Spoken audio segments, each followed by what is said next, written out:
Muhammad sallallahu alaihi wasallam dan para sahabat. Dan kalau kita, tak mungkin kita sanggup tanggung lagi. Kalau kita kena uji macam Nabi Muhammad, gila semua, atau mati sebelum matilah. Tapi Allah beri sebuah kekuatan yang maha luar biasa kepada Nabi Muhammad untuk tahan hadapi goncang apapun, bagaimana keadaan sekalipun. Di antaranya suratul Kahfi. Di dalam kitab hadis At-Tirmizi, Imam Tirmizi mengeluarkan sebuah hadis. Pada suatu malam seorang sahabat, Sa'ad namanya, di Madinah, dia membaca suratul Kahfi di luar rumahnya, dan kandang kuda tidak jauh dari tempat dia baca surah itu. Tiba-tiba bunyi kudanya mengekek-ngekek, macam ada gangguan yang datang. Kuda itu kalau bunyi kuat suaranya. Maka dia pergi ke kandang kuda. Dia tak nampak apa-apa. Tak lama kemudian dia lihat ada seperti awan putih turun dari atas. Turun, kemudian naik lagi dan hilang. Besok pagi segera dia pergi jumpa Rasulullah. Dia ceritakan apa yang terjadi. Kata Rasul, waktu itu kamu sedang apa? Saya sedang baca suratul Kahfi. Kata Rasulullah, yang turun itu ialah sakinah, ketenangan. Yang turun itu ialah sakinah, ketenangan yang datang dari atas, dari pihak langit. Ya, dengan izin Allah, sakinah itu turun. Dan saat nampak seperti awan, sakinah itu turun. Dan kata Rasulullah, sakinah ini seperti tabut warisan Bani Israel masa lalu yang telah hilang, yang ditemui semula oleh Talut. Dengan tabut itu Talut dapat sakinah, ketenangan untuk hadapi sebarang keadaan. Bermodal ketenangan itulah dia berfikir teratur, tak gelisah. Dan akhirnya Talut mampu memimpin Bani Israel untuk memenangi peperangan melawan Jalut, orang Rom. Dari sanalah bermula orang Israel dapat kuasai Baitul Maqdis. Dan kemudian datang Daud, kemudian datang Sulaiman anak Daud, mewujudkan kerajaan besar Bani Israel. Di sini jelas ya, Rasul menjelaskan kepada Sa'ad, ketika dia baca suratul Kahfi, ketenangan itu turun. Sampai Sa'ad boleh lihat. Ya, kita kalau kita duduk dalam embun, kita rasa sejuknya itu. Ketenangan itu rasa. Demikian para sahabat, dia dapat saksikan sendiri ketenangan itu turun dengan matanya. Apa mereka tak yakin? Oleh sebab itu mereka sungguh-sungguh mengamalkannya. Kita tak perlulah sampai nanti melihat ketenangan itu turun, tapi merasai ketenangan itu dah cukup. Untuk merasainya, baca seperti Sa'ad baca. Sa'ad baca waktu malam. Maka kita baca surah ini waktu malam. Ketenangan akan datang kepada kita. Nanti bermodal ketenangan inilah kita akan berfikir teratur, tersistem dengan baik, dan kita akan dapat buat keputusan yang tepat. Dengan keputusan yang tepat, keberhasilan akan banyak dalam hidup kita. Sekarang kenapa banyak orang bisnis gagal, berumah tangga gagal,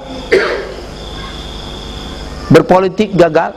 Kenapa? Keputusan banyak dibuat dalam keadaan gelisah, cemas, takut, tidak ada ketenangan. Al-ajalatu minasyaitan, tergesa-gesa, gelisah itu dari syaitan. At-ta'anni minallah, ketenangan itu daripada Allah. Jelas-jelas ketenangan itu boleh dapat. Kenapa kita tidak mengambilnya? Kenapa kita tidak merebutnya? Jelas-jelas saat melihat ketenangan itu, dan Rasul kata itu ketenangan. Dia datang ketika kamu baca surah itu. Kenapa kita tidak berbuat? Maka saya menyeru para jamaah untuk beramal suratul Kahfi.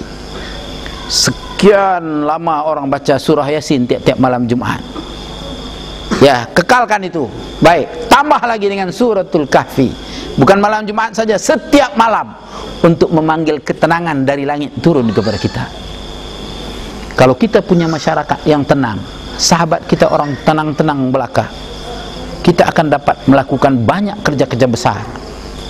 Bila kita dalam keadaan tenang, kita tidak gelisah menghadapi kegoncangan-kegoncangan. Kita akan berpikir rapi, baik, dan kita akan berhasil. Jadi sekarang mari kita buka lambaran apa yang ada dalam suratul Kahfi. Saya dah katakan tadi, suratul Kahfi itu hanya ada cerita-cerita di dalamnya. Pertama, diceritakan tentang Ashabul Kahfi. Ini kebetulan ada anjing Ashabul, mungkin anjing apa tak tahu di sini. Sofwan punya sahabat nih. Kahfi ya? Kahfi. Pertama, dalam suratul Kahfi itu cerita Ashabul Kahfi. Kedua, Allah menceritakan dalam suratul Kahfi tentang mukmin yang miskin mendakwah kepada kafir yang kaya. Yang ketiga, di dalamnya Allah menceritakan Musa belajar kepada Nabi Khidir. Musa Rasul, Khidir hanya Nabi, disuruh belajar Musa itu kepada Nabi Khidir oleh Allah Subhanahu wa ta'ala. Dan yang keempat, Iskandar Zulkarnain yang memerintah seluruh dunia. Mari kita lihat secara agak terperinci apa yang ada di dalamnya. Dalam suratul Kahfi digambarkan ketika Raja Dakyunus memerintah di Syam. Dia mengaku bahwasanya dia Tuhan. Siapa yang tidak mau tunduk dia bunuh. Ada beberapa orang pemuda termasuk seorang menteri yang tidak mau tunduk. Mereka dipanggil, dinasihati, diberi tazkirah, dan diberi peluang waktu untuk berfikir. Setelah mereka melihat orang-orang lain dah banyak terbunuh, intelijen bersirat sana sini, ngintip orang yang tak percaya Dakyunus sebagai Tuhan, dapat bunuh. Akhirnya mereka berfikir kalau kita juga bertahan, kita juga akan dibunuh. Mereka akhirnya buat keputusan berangkat, tinggalkan ibu kota, lari ke gua, ke Kahfi. Waktu mau berangkat, ada anjing ikut. Mereka ambil batu, lontar, baling anjing ini. Dia ikut juga. Mereka baling anjing ini. Dia ikut juga. Mereka takut anjing ini nyala. Tak nyala dia. Dibelang makin lontar, makin dia ikut. Akhirnya kata salah seorang penangkap, biarlah. Dah manusia tak mau ikut kita, anjing pun jadilah, katanya. Sampai di gua, mereka tertidur 309 tahun. Berbolak-balik mereka ketika tidur. Itu menyebabkan mereka tidak mati. Dan bila bangun rasa lapar, rupanya dah 309 tahun. Di waktu mereka bangun, terjadi perdebatan yang panas. Waktu itu umat telah beriman dengan Allah, tapi tidak percaya bangkit hari akhirat. Sebahagian tak percaya akan bangkit hari akhirat, sebahagian percaya. Terjadi perdebatan yang sangat hebat. Ada yang mengatakan kita akan bangkit dari hari akhirat, ada yang mengatakan tidak.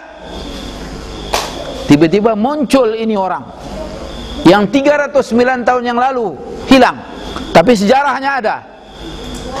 Dan itulah bukti bahwasanya Tuhan masih boleh menghidupkan. Tuhan boleh menghidupkan orang yang telah mati. Setelah itu mereka yakini bahwasanya pasti Tuhan akan bangkitkan manusia setelah matinya.